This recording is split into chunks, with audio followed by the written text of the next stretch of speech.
Bagaimana cara menjauhi teman yang buruk? Mudah ya, saya kira alasan pasti ya. Bahkan ada riwayat ya, pernah memohon kepada Allah, ya Allah, bumi mencintai aku, memuliakan aku, menghormati aku. Apa jawab Allah? Engkau meminta sesuatu yang aku saja tidak seperti itu gitu.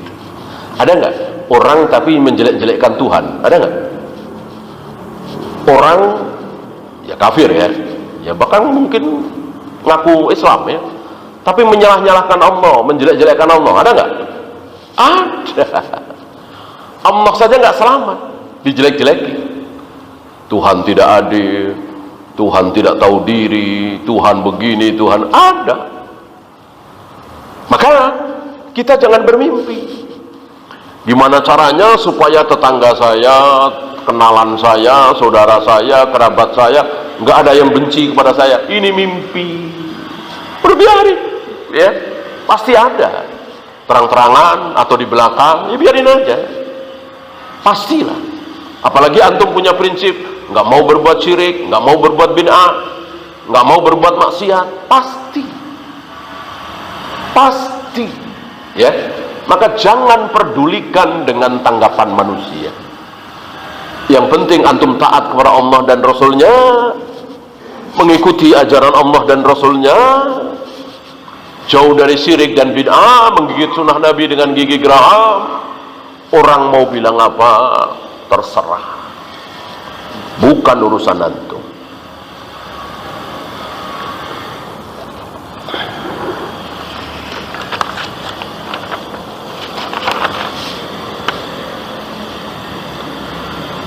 Bagaimana doa minta hidayah kepada Allah? Salah satunya yang antum baca, ihdinas siratal mustaqim ya.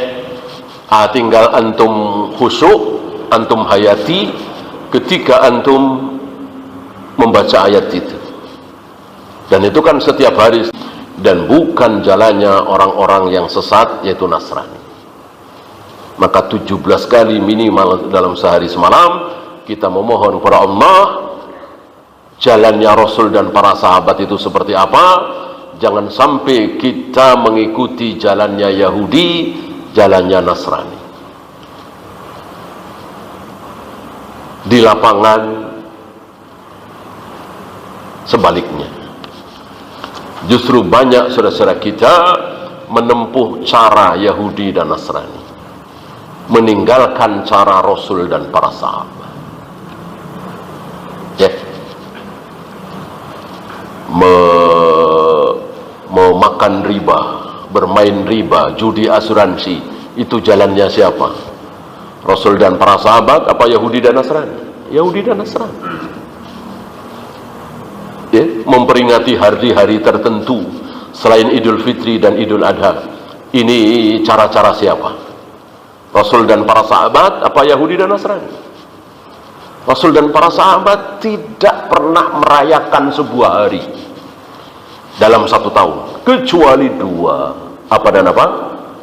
Idul Fitri dan Idul Adha. Di luar dua ini tidak ada perayaan, tidak ada peringatan.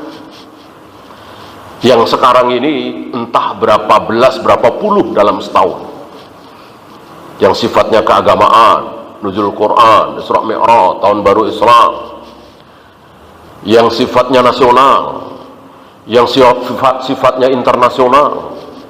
Ada hari buruh, hari ini, hari itu ya. Ada yang sifatnya pribadi, ulang tahun, hari kelahiran, hari pernikahan, hari kematian. Ini semua cara Yahudi dan Nasrani, bukan cara Rasul dan para sahabat. Rasul dan para sahabat memperingati sebuah hari hanya dua, Idul Fitri dan Idul Adha, dan caranya jelas, caranya sangat-sangat jelas, dari masyrik sampai maghrib sama ya.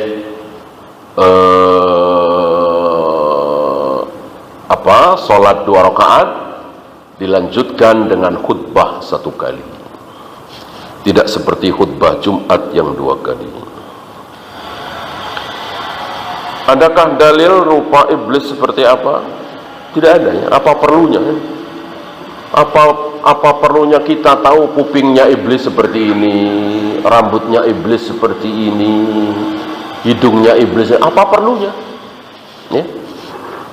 Orang jelek, orang jahat, orang buruk, ngapain kita kenal? Ngapain kita tahu? Kalau Rasulullah perlu. Ya. Rasulullah hidung begini, rambut begini, ya ada dan kitab Sama'il.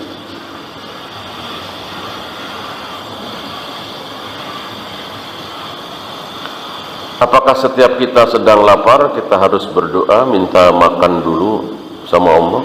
Iya, memang begitu kan? Jadi agar kita tidak sombong. Ya minimal misalnya kita mau ke warung yang kita tuju, ya minimal berdoa, ya Allah pertemukan aku dengan makanan yang enak, ya minimal seperti itu. Ya. Jadi jangan mentang-mentang punya uang banyak lalu makanan seenak apapun bisa aku beli. Kan berapa kali kita duit punya beli dan makanannya tidak enak, tidak sesuai dengan harapan kita. Sering begitu kan?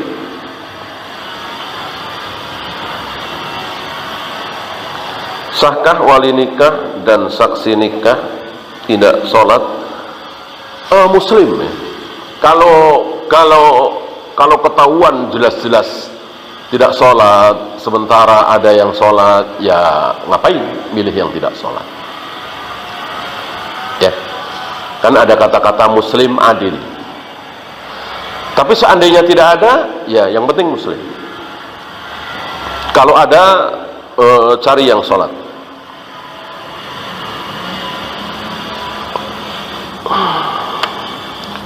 Bolehkah berdoa minta diijabah detik itu juga? Tidak boleh. Tidak boleh. Allah mengatakan lewat lisan Nabi alaihi salatu wassalam bahwa doa kalian pasti akan dikabulkan selagi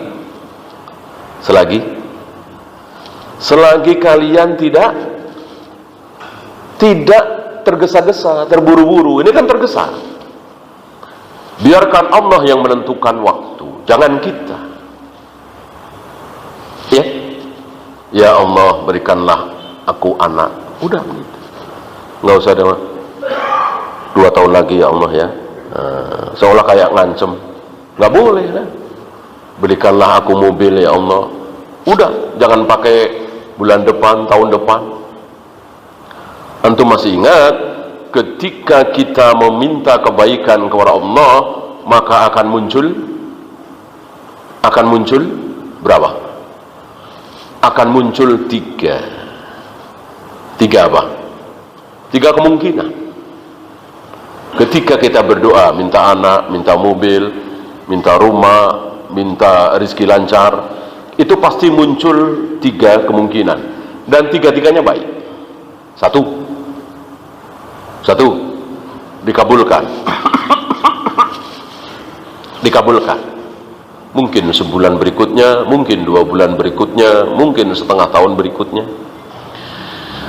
Yang kedua, ditunda ya bisa saja di dunia, bisa saja di akhirat. Ketika ditunda di akhirat, nanti kita akan senang sekali, akan girang sekali, akan bahagia sekali. Alhamdulillah, doa-doaku dulu di dunia dikabulkannya sekarang. Ya, artinya akan mendapatkan pahala yang luar biasa. Yang ketiga, kemungkinan ketiga, akan dihindarkan dari keburukan yang serupa. Tapi hanya Allah yang tahu serupanya seperti apa. Misalnya dia minta anak sampai mati nggak punya anak, ya, maka Allah hindarkan dia dari penyakit kanker misalnya, ya. Artinya Allah sudah punya catatan waktu kita berada di perut ibu kita, ditulis oleh malaikat penjaga rahim, tulis bahwa dia sampai mati nggak punya anak. Kalau dia tidak pernah minta anak kepadaku, bikin dia sakit kanker. Tapi kalau dia minta terus, selamatkan dari penyakit kanker. Kira-kira begitu. Maka antum jangan nyesel ketika minta sesuatu tapi tidak dikabulkan sampai mati. Ada sesuatu tapi kan kita nggak tahu, hanya Allah yang tahu, ya. Atau kalau dia tidak pernah berdoa minta anak, bikin dia miskin sampai mati misalnya, ya. Kalau dia minta anak tetap nggak punya anak sampai mati, tapi rezekinya lancar atau apalah, hanya Allah yang tahu.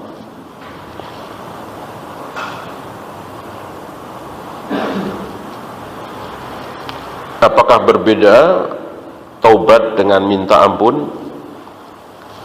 Ada persamaan tapi juga ada perbedaan. Minta ampun kadang belum tentu taubat. Taubat insya Allah minta ampun, ya. Karena taubat itu bertekad bulat untuk tidak mengulang lagi. Kalau minta ampun kan bisa saja, ya.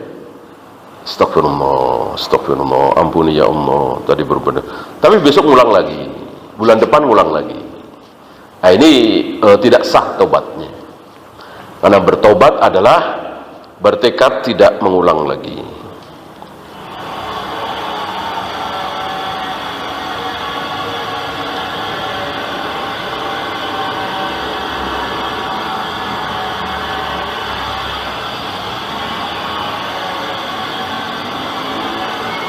Bagaimana cara mengusap khuf? Atasnya, ya, atasnya. Jangan bawahnya, dan cukup sekali. Tapi dengan syarat khuf itu dipakai setelah wudu. Jadi wudu dulu seperti biasa, lalu pakai khuf, ya. Sejam atau 2 jam kemudian kentut atau kencing, maka wudu cukup di wastafel saja, nggak usah di keran, pancuran tempat wudu. Cukup wudu di wastafel, nggak usah dengan kaki.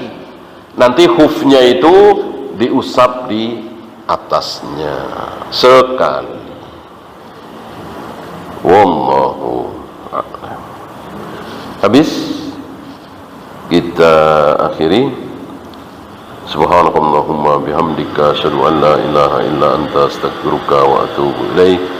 Assalamualaikum warahmatullahi